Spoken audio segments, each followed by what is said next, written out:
どうも皆さんこんばんは、夏目さんちのおけんです。今まで食ったパンの数だけ祝日を増やすさやです。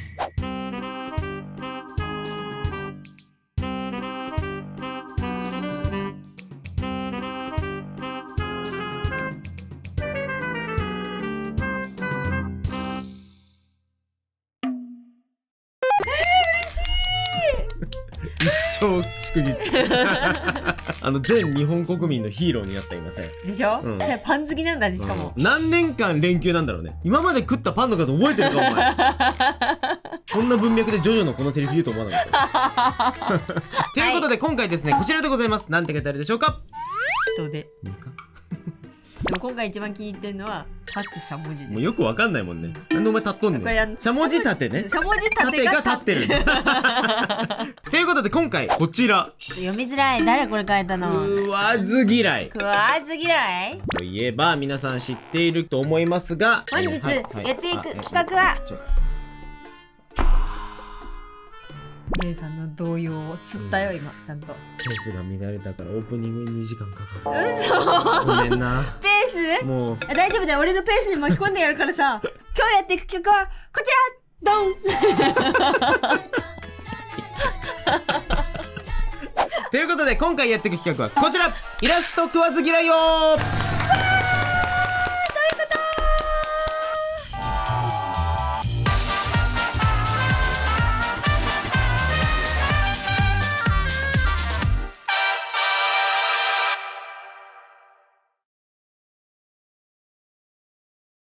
食わず嫌いよっていうのって多分ね皆さん知ってる方多いというか、我々世代は絶対知ってるんですけど、そうトンネルズさんの、トンネルズの皆さんのおかげでしたっていう番組があるじゃないですか。あの番組でやってる3品から4品ぐらいのいろんな食べ物が出てきて、お互いこうお見合いする状態になって、この食べ物は全部好きなんだけどっていう体で始まるんだけど、1品絶対嫌いなやつが入ってる。めちゃくちゃ嫌いなやつが入ってる、ね、めっちゃ嫌いなやつ。僕だったら例えばラーメン、唐揚げ、じゃあカレーおかしいだろ。でもその中にトマトー、トマトっつってトマトやないかこの出し方はトマト。この出し方でトマトなんだけど、でこれを全部そちらの顔で全部美味しいです、全部大好きですみたいな、その食にまつわる思い出語ったりとか、いろんなトークしながら食べて相手の反応を見て、じゃあこの人嫌い、嘘ついてたんどれっていうのを指名していくっていう企画なんだけど、それのお絵描き版です。お互いの好み割と知り尽くしてる。いやそうなの。だから知り尽くしてるからこそ、お互いでも引っかかる、視聴者の皆さんだったらなおさら引っかかりそうな企画でございます。だから、今から僕たちは3個ずつ自分の好きなキャラ設定みたいなやつを持ってきてもらいま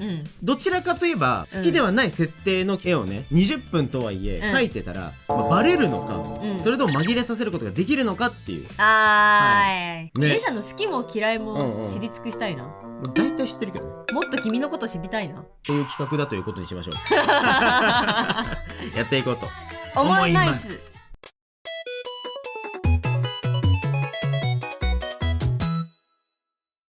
じゃあここにですね、裏はさやに書いてもらったんだけど、まだお互い見てないです、中身は。めちゃめちゃ遠くでふわって言ってるさやさんと下り顔と煽ってきてるさやさん、これは何？お団子もちもちもちペリーニ2世。これゲンさんじゃないんだ。違うよね。ゲンさんじゃないんだ。かわいいじゃん。かわいい。なんか確かにね毒気ないよ。でしょ？でゲンさんの鼻の穴。ゲンさんの鼻の穴。見切れてる。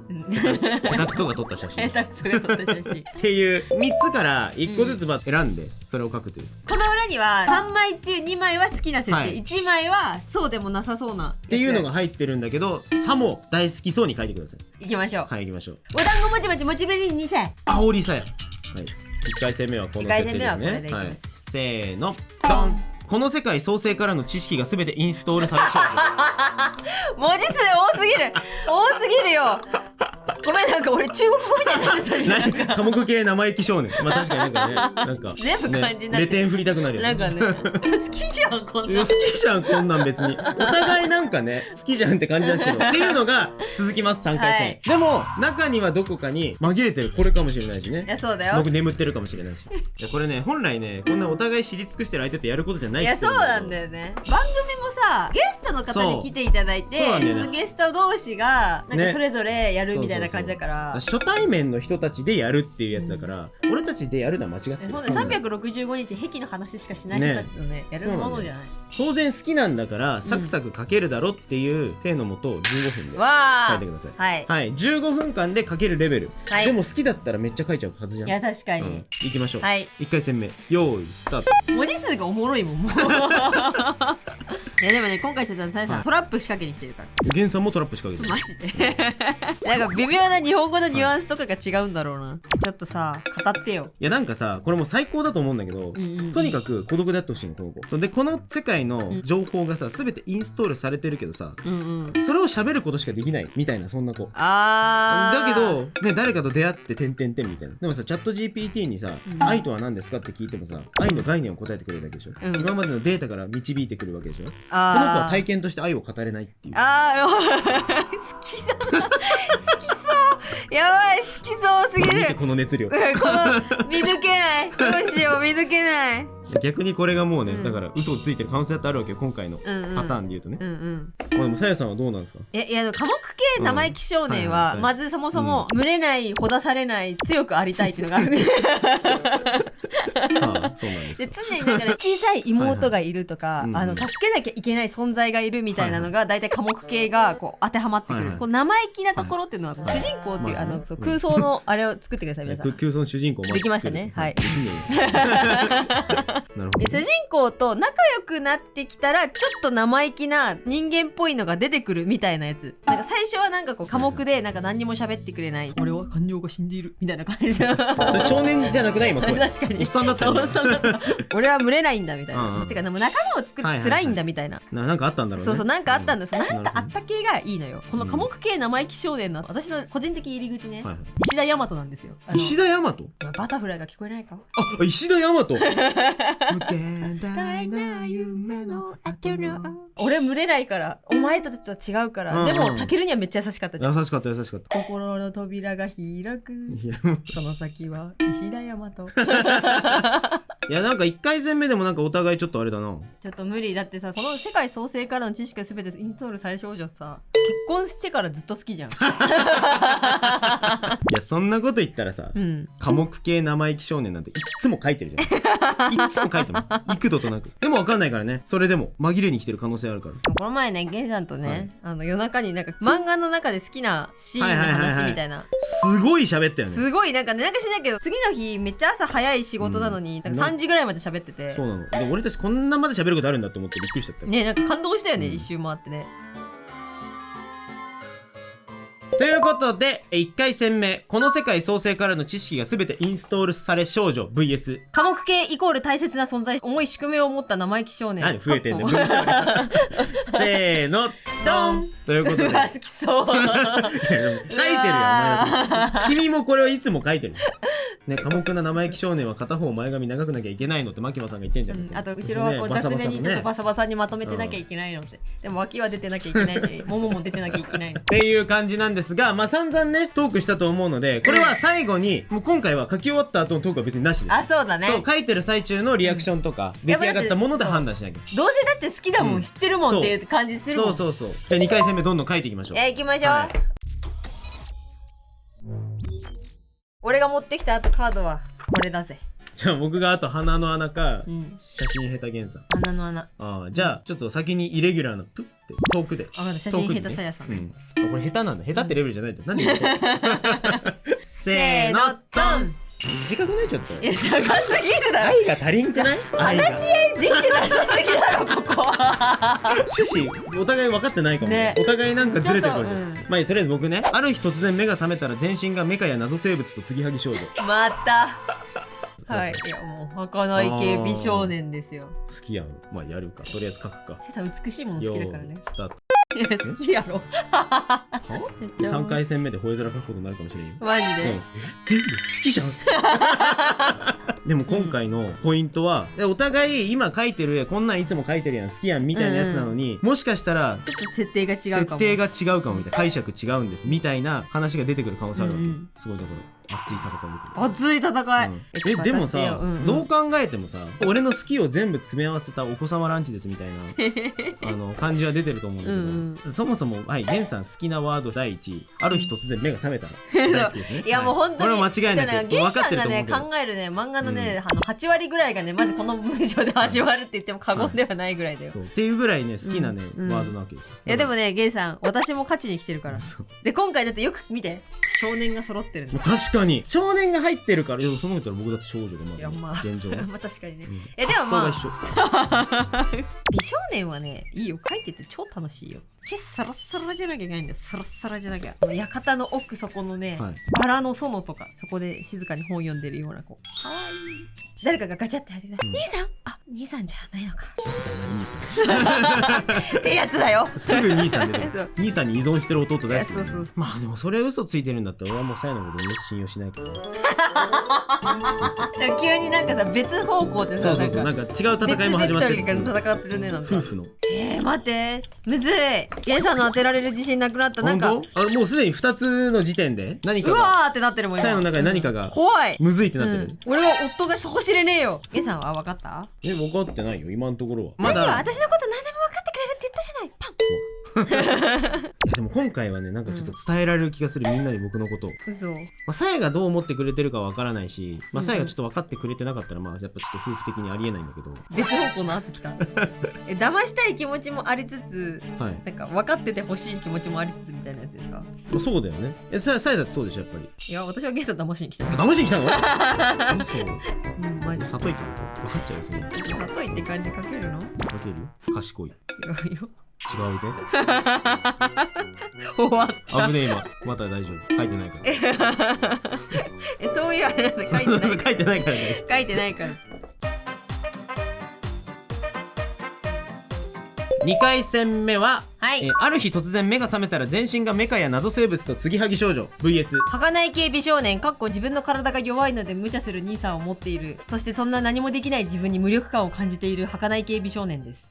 最初から書いとけよそのなんでその急に文章量増える。せーのドン。イエーイ。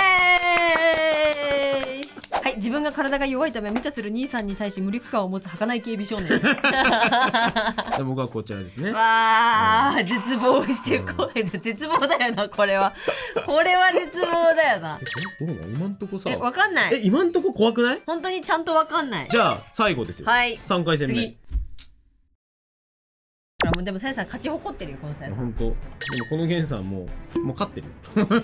無だよね。無だよ。本当に無だよ。勝ち誇ってるってことだよ。いきます。はい、せーのドン。いつ生まれたかもわからない実体がない少女。ないよ実体。イメージ通りすぎる。本当全部そうだった？いやだってミートソース食べたらミートソースの味したもんだって。でもその中に使っているスパイスまで見抜けなきゃそれはプロの料理人とは言えねえってこと。どういうこと待てよ。もうよくわかんない。でさやさんが可愛い系ぶりっ子少年。はいまたシンプルな。結局全部僕たち少年と少女だったね。いやそう特に打ち合わせもしてないのに。はあじゃあ最終戦15分これで書いて嘘をついてるかをやっていこうかなというわけですね。いきましょう。よーいスタート。さやの方一旦聞きたいわ。いやもうこれはもうこれが全てでしょ。自分のことめっちゃ可愛いってちゃんと分かっててそれを武器にしてくる子ですよ。ああなるほどね。そういうことね。ぶりっ子っていうのはね。僕可愛いから。はい賢いこと前提だよね。なんかなるほどね。でちゃんと強くなきゃダメなの。うるせえな。またずっとそのなんか心の中の牧間さんがもうさ、それは意識が芽生えたみたいなとこから始まる。自分の話でしょ。俺の話。びっくりした。急に来たと思って。急に来たのに。そうこれはね、それは意識が芽生えたみたいなやつ。もう本当にそれ。こいつを表すのに一番最初に適切な単語はそれみたいな言い方されてるやつ。大好き。やっぱ人知を超えてる感じあるじゃん。人知超えるのは1回にしてほしかったな。今かたどっているこの姿はみたいな。一体いつからこの姿だったのだろうかみたいな。そういう少女。終わった。終わった少女かどうかもわかんねえのに終わったでこういう可愛い系男子に、さやさん大好きなワードなんだけど、大切な人いてほしい。いやなんかそう、私がね本当に好きなのが、可愛いはなんかもうあくまでコミュニケーションツールで、ちゃんとこうかっこいい部分があって、かっこいい部分もちゃんと見せてくれるシーンがあるのがベストなの。僕可愛いからわかんないみたいなこと言って、なんかこうのらりくらりしてるような感じの子なんだけど、家族だったり大切な人だったりの時は、ピンチの時はもうめっちゃかっこいいみたいな、すごい本気で戦ってみたいな。なるほどね。よくないよさよ。何が嘘つくの。どういうこと？俺の何が嘘だって言うんだい。今日の選択肢さ、好きなのしか持ってきてない。さやさんこそ小尺かもしれん、みんな。嘘。さやさん小尺じゃないよ全然。でもね、さやさんもある意味ちょっとした誤解を解きに来てるかもしれないから、リスナーの皆さんに対して。待って、これ一応確認なんだけど、苦手およびどちらかというと嫌いみたいなあるわけね。どちらかというと嫌いじゃないな。マジ？選ばないかもしれない。嫌いではなく選ばないが入ってる。むずくないさやの。むずいよ。なんか言ったじゃん、俺勝ちに来てるよって。なるほどね。そのさ、その紛れさせるやつの基準も決めとくべきだったね。いや本当に。なんでそこ決めなかったんだろうね。ちなみに俺断言するけど、嫌いだよ。嫌いまで来る？嫌いや入ってる。うわー、嫌いだからこれ外したら本当夫婦関係やばい。やばい。結構やばい。まあいつも見てくださってる人もえっていう人もいるかもしれない。今のね、この流れを見て一体どうなっていくんでしょうね。どうなっていくんでしょうね。さあもう今日はもう好きなものを書いたからもうサクサク終わりますね。いやもう楽しかった。もう3回戦目終わりましたよ。15分で書いてるから。早いよ。せーのドン。いつ生まれたかもわからない実体がない少女と僕可愛いからって言ってるタイプかつでもかっこよく戦う可愛い系ぶりっ子少年。はい。おー、まあごめんね、ちょっと魔法使いなんだけどこれはいるわ。いるでしょ何かが。死ぬほど早かったもんね作が。ということで3回戦終わりましたよ。まあ全部好きそうな絵でだけどね。いやそうだよ。まあ15分だから仕上がってはいないけど、ちょっと最初からもうおさらいしますか。おさらいしていこう。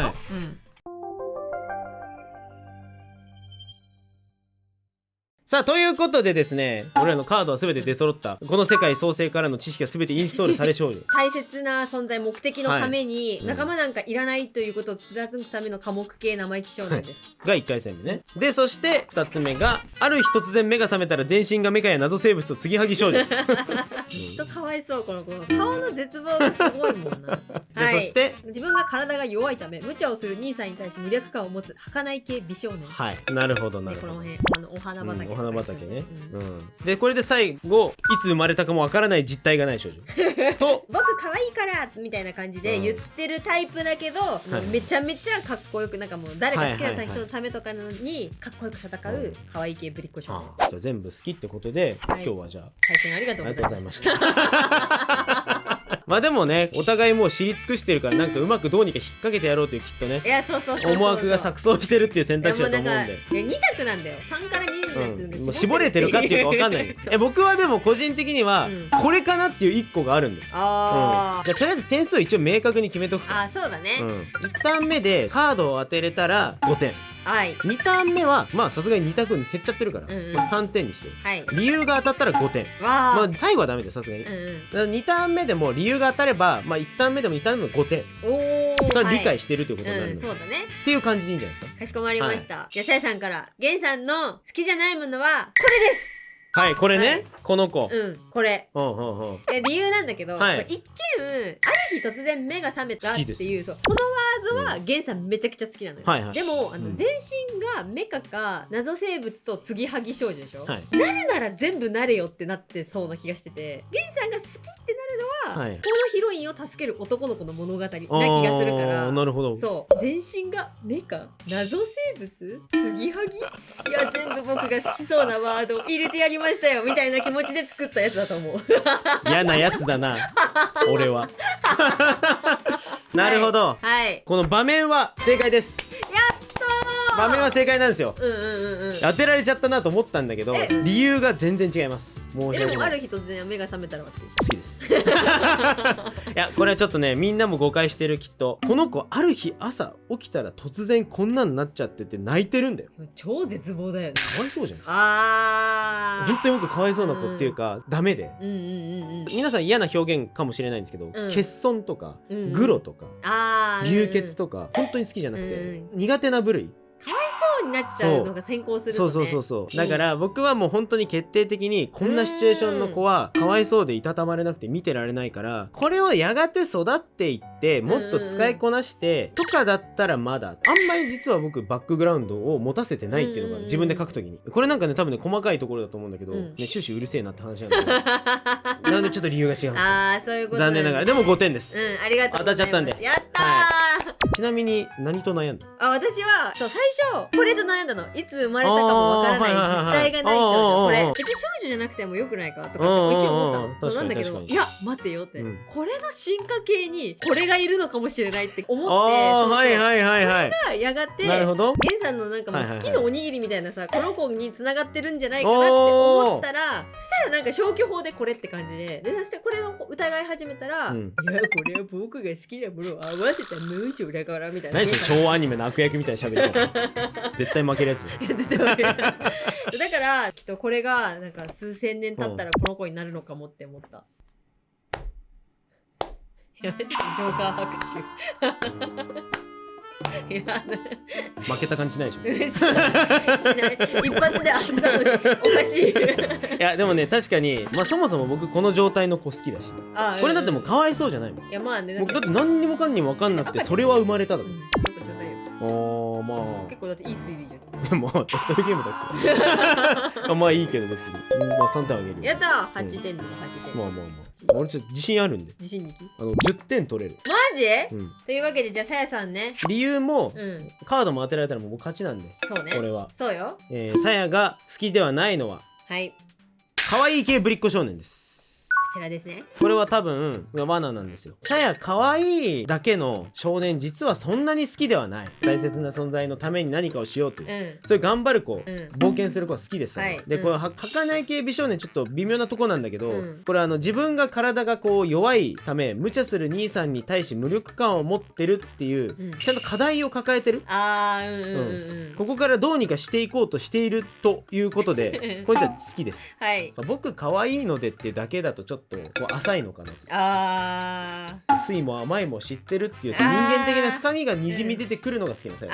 そういうね、そういうね。ということですよ。待って、私のことよく知ってるね。そうでしょ。これも10点です。こちらはい好きです。違うんですよ。そんなわけないそんなわけない。これポイントなんだけど、僕可愛いからみたいな感じだけの子は確かにダメなんですよ。でここに書いてあるじゃん。かっこよく戦うが入ってる。でここ見て、腹筋なの。自分の可愛さというものを自覚するんだけど、男の魅力みたいなやつもなんかこうちゃんと出してくれる可愛い男の子がめっちゃ好きなんですよ私。いつもさ綺麗にしてるさ可愛いお洋服をさ砂ぼこりまみれにしてさ、鼻血とかさこう手でキュッてこう拭ってさ、敵に立ち向かっていくあのシーンが見えるでしょ。そのシーン書けよ。鼻血拭ってるシーンを書いてくれよじゃあ。2ターン目。でもこれも消去法になるんだけど、どっちかというとめちゃくちゃ頑張ってんのはこいつなんだよ。こいつだから、こいつは好きで言うなら無力感を持ってるけども膝をすりむきながらズルズルになりながら兄さんに食らいつこうとまでしてたら好きなんだけど、ずっと履かなかったら好きじゃないんじゃないかなぐらいっていう意味でこれかなっていう。参りました。参ったんだ。2ターン目なんででもなんか推理が完璧すぎて参っちゃった。これ決まりかい。これ決まりかい。おもう何で欲しい、感動しちゃった私。いいねで買おう。いいねで買おう。ルール。